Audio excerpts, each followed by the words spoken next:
Wow. Finally, I got the man himself. Who are you, Sunshine? My name's Chris Paul. I'm the Orange Man. You are? The Velvet Man. Yeah, you're the original Orange Man. Right. Chris, you know, we've been talking about this interview for about 7-8 months now. Yeah. And now we've got you in England. Right. Not for long, I will say. Not for long. No. Heading back to your hometown. You've got two hometowns. How lucky are you, man? Palm Springs, mate. Flooded at the moment because of a hurricane, but, you know, it'll all be nice and dry by the time we get back. Oh, I'm sure it will. Bruv, give us a bit of history about yourself. Basically, let's start from the beginning. When did you start, man? Because, you know, we're going to go into who you are, for those that don't know, which there ain't many, but tell me where it started. You know, early 80s, very early 80s. I don't know how I do it because I'm a very young man. But I was very much in the club scene from the very early 80s. And before you get into the club scene, I want to know about Chris Paul before. You know, when did you start DJing? You know, what's your influences? I was 14 years old in my youth club in Brentford. That's when I first started. I took a turntable down a music centre. Remember them? When you get the deck and 2 speakers? Yeah. So I took that down and my mate brought his down, and that was the first time I actually DJ'd with 2 separate music centres. Oh, wicked. What line of music was it then? It was, you know, I don't know, it was obviously the pop stuff at the time. You know, we're talking 70s now, late 70s. But yeah, it was the pop stuff at the time. It was a youth club. Yeah. It was, it worked. So I thought, well, you know, I might get into this a little bit. So I invested in a little twin turntable thing with belt drive decks. Yeah, yeah. And it had a 100-watt amp, 50 watts a channel. So I was doing the youth club, and you know, and I thought, yeah, I could do this. Yeah, and I know your immense knowledge of jazz, funk, rare groove, the disco era. You know, that's from my brothers. I grew up on listening to like Georgie Fame stuff, and Burt Bacharach, but the Stones and everything else. A whole mixture of different stuff. I mean, you know, I love your Velvet Sessions show. You know, it's just me too. I absolutely love that. So then, moving forward, obviously you got into the DJing. Got into DJing. My brother took me to a club one night when I was 17. And I thought, wow, this is a discotheque. It was Barbarella's at the Iron Bridge. So I went back there the following week and I said, any jobs going? The guy said, well, look, we can try you out on a Wednesday. And that was the beginning of it. That was... right, so that was back in the 80s, correct? That was, around early 80s, right? But then, obviously, a lot was happening in the UK alone. Forget the US for Jazz now. funk. It was the jazz funk scene. So I got myself heavily into the jazz funk scene. And then I moved on to Bogarts, and we were doing the Sunday night jazz funk, Chris Hill, Sean French. And then I was doing gigs on the Froggy sound system. Then I was getting booked for Caister Weekenders. And then in 86, I had the record out, The Expansions 86 with David Joseph. Yeah. And that kicked me up a step, got on the telly with the Solid Soul. And then I started getting even more bookings. And I was doing all the Sharon and Tracy clubs. I was doing 5 nights a week. And then in about end of 86, manager came down from the Cannon Palace and down to Broadway Boulevard. He said, do you want to come work for us? We've got a Friday night. We want to change it around. So I said, yeah, I'll have a go. And it was at the beginning of 87, I started doing that. And I was playing all kinds of rare groove and funk stuff to move out the crowd that was in there and start afresh. And at that time I was recognizing this kind of breakbeat house music that was happening, and it sounded so good on that system in Camden. Them 2 big chord, I remember them, man. Beautiful. They were perfectly tuned for that building. So I was getting really heavily into that, and I was going over to New York for the New Music Seminars. Remember when they used to do that in New York every year? I'm picking up like Frankie Bones stuff, and I got to meet the Turntable Orchestra and Mr. Fingers and Blaze and Adiva, and then I produced a Vicky Martin track while I was out there. Met up with M2 May, and I was getting all these tunes, and I was bringing them back. I'm playing them at Camden, and they were working. And then Acid started to come along, so I'm playing the Acid House. Okay, so you're going through that era. You're testing the grounds. You're already established DJ. You know that's where you want to be going. You're producing as well. So jumping a little bit forward, not much, because I know that you are one of the first, in my opinion. Tell me about the rave scene, and did Orange come Was you doing events just before Orange, or did you start off with Orange? I was doing. I was putting on jazz funk nights. Okay. So I was doing jazz funk nights at the Harrow Leisure Centre and various other places, Middlesex and Hearts Country Club.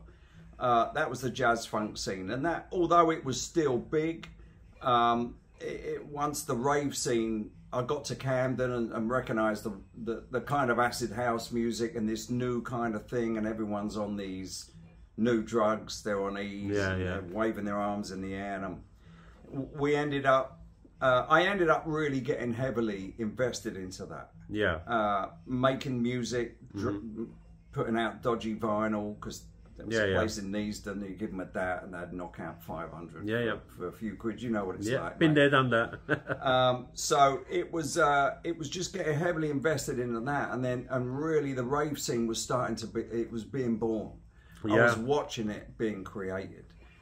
We were getting, within about 6 months, we were getting 2,500 people at Camden, queuing up from 6 o'clock. It started flipping, didn't it? Very quickly. It went crazy. It went crazy. All the other events were happening. You know. So still at this time, you're just a DJ, or you're holding events? I'm producing. I'm doing some events. I've got a few records out. I got signed to Tommy Boy. I got signed to EMI. Big labels.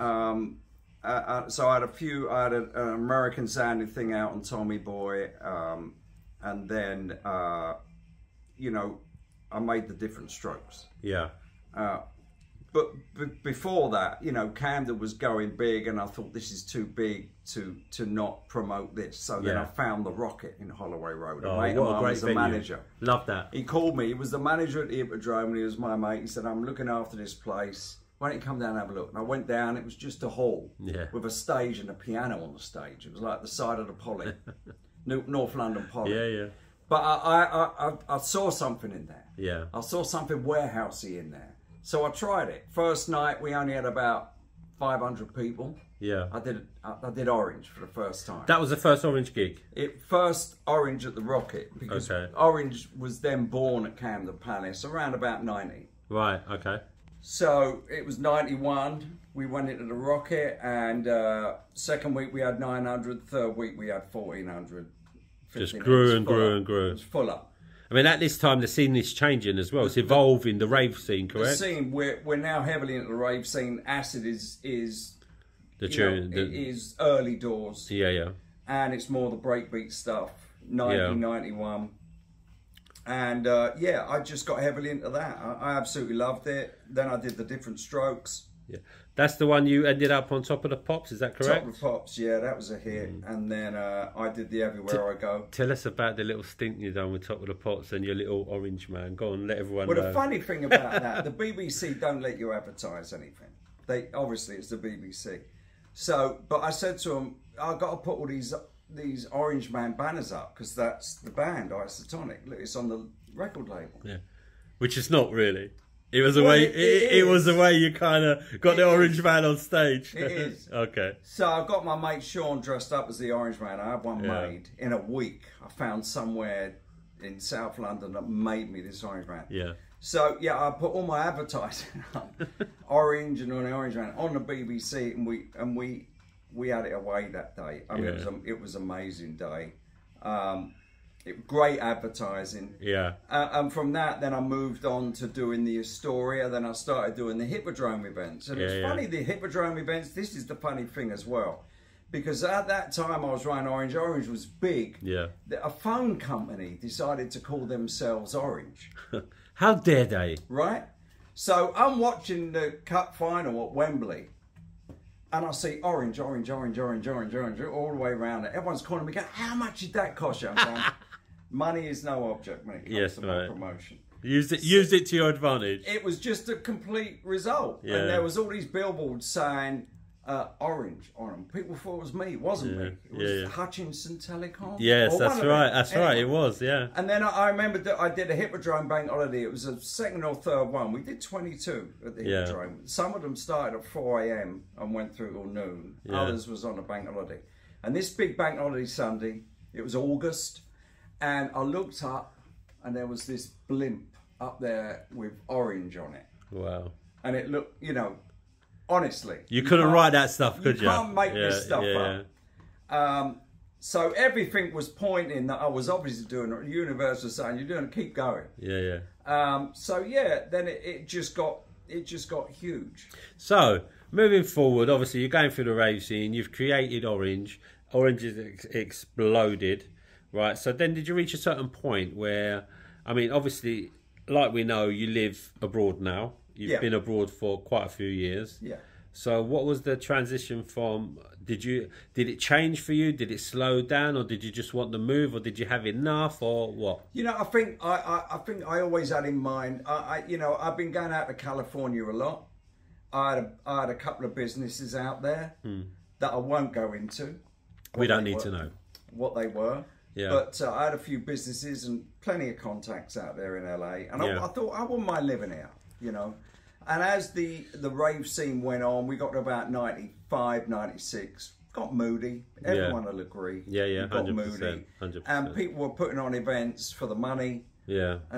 It didn't seem like they were caring so much. The love of it disappeared, didn't it? I loved it. I always spent a lot of money on production and sound and. You still do now, Chris. When you chuck the old Orange here and there, you don't go halfway. You get what it is. Yeah, you get the biggest laser attraction you can get. That's what it you get a top lineup, and it's always the crowd. They just appreciate and love that. So that's what it was. So 100%. Why shouldn't it be now? Because that's what it was. You have to give people a show. Yeah. Back then, 30 years ago, 15 quid was a lot of money. Yeah, 100%. It's a lot of money today. Yeah. So we still got to give them the same thing. 100%, man. 100%. People don't. I do. Yeah. You do, man. You do. I mean, I've seen it. I mean, your early days when you was doing Orange. When I say the early days, the Births and the Astorias and the Hippodromes and stuff, I was one of the ones in the crowd. Not saying doing what, but you get the gist. Dancing, exactly right. Listening to great music, great DJs, great events. So obviously, you've been in the US for over 20 years now. Yeah, it was about that time, 96, 97. I thought, I'm done here. I was still DJing all the Sharon and Tracy clubs. I was in Hollywood's in Romford, Options, Charlie Chan's, Eros in Enfield, you name it. I was doing them. So I worked with First Leisure, so I was their main guy. And then you moved over. Then I thought I'm done here. I'm going to have a go. I'm going to go to LA and see what goes on. So I went over to LA and I made it work. Yeah. I made it work over there. Excellent. Met a lot of good people. Listen, Chris, I've known you for about 3 years now, and closely for the last 2. Yeah. We've become very good friends. Absolutely. And I'm so happy I've met you as a person. I'm sure you are. You're lucky. Forget everything else. Yeah, touche. He's so arrogant sometimes, honestly. I love him though. So now you're still in production. I know because it's a drug to your system. Music is. Tunes out on your label. Absolutely, absolutely. Pressing vinyl on Night Force. The box sets come out. Isotonic box set. New Isotonic tracks. Yeah. I'm working on even more new stuff.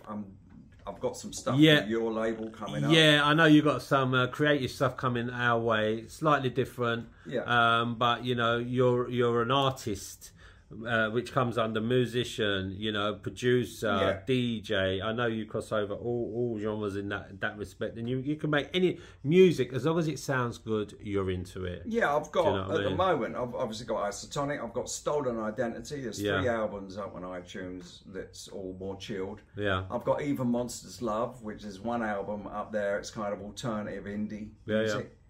Yeah. Chris Paul and Mia V's Liquid Drum and Bass. Yeah. The house stuff I'm doing through your label. Yeah. But I it's just in my blood to keep doing it until I die. You keep doing it until you can't. And then I end up coming over here. I end up getting on to 88.3. Tell us quickly about the journey on that. Well, I mean that happened when I come over. Dean Lambert. Yeah, got to give Dean all the credit for that. He said, "Why don't you do something on Centreforce, like an Orange thing on Centreforce?" I said, "Sort it out," and he did. Yeah. So we did the first Orange takeover, and we've done half a dozen more. Yeah, you've done more, man. You've done more, and they're such massive big shows. They're a lot of fun. Because Centreforce is a very old school based radio station. Although we play all genres. We've got all, it's the best station I've ever been on. Oh, and so you come over, you've done the Orange Takeover, and now you have a show which is the Velvet Sessions, which is jazz funk, which is my passion. I love that. So the Velvet Sessions is all the music that I love. Yeah. And I search for that I love, I play. Yeah, yeah. I hope everybody likes it, because I'm not trying to stick to a format. There'll be house, drum and bass. That's the great thing about that show, you know. There's no format. You don't know what's coming there. I started last week with Bookham, I think. Yeah.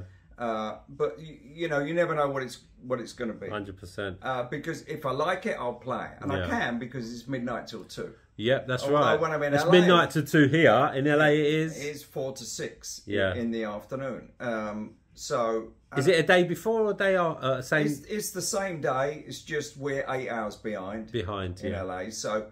It's around, you know, afternoon tea, 4 o'clock. I enjoy doing it. When I come here, it's a killer. Yeah, I'm here, you know, it's midnight. But it takes you like 2-3 weeks just to get used to it, you know. So what, like now, stepping into the future, Chris. Yeah.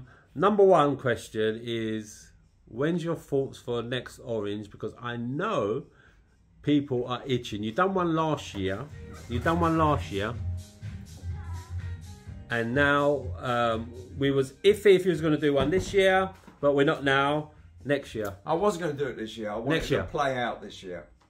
I wanted to play out at gigs this year. You have been playing out quite a lot this year. And I ended up, Centreforce worked me to death with all the cover shows. That's what I covered. And you covered my show when I was away. I covered your show. That's why I'm the dentist, because I do all the fill-ins. But now they've offered me a drive time alternating on a Wednesday, so I'll be doing that from LA. Oh, is that official now? So you're joining the Wonky Wednesday family? Joining Wonky Wednesday, all right. 4 to 6, alternating with Bubbler and Line, so it's not every week, every other week. Yeah, so I've got to plug your show. I've got to get up at 7 for an 8 o'clock show in the morning. Which, come on. So don't expect me to be happy about it. Oh, that's all right. You're always happy playing music. There's that. As for an Orange, yes. I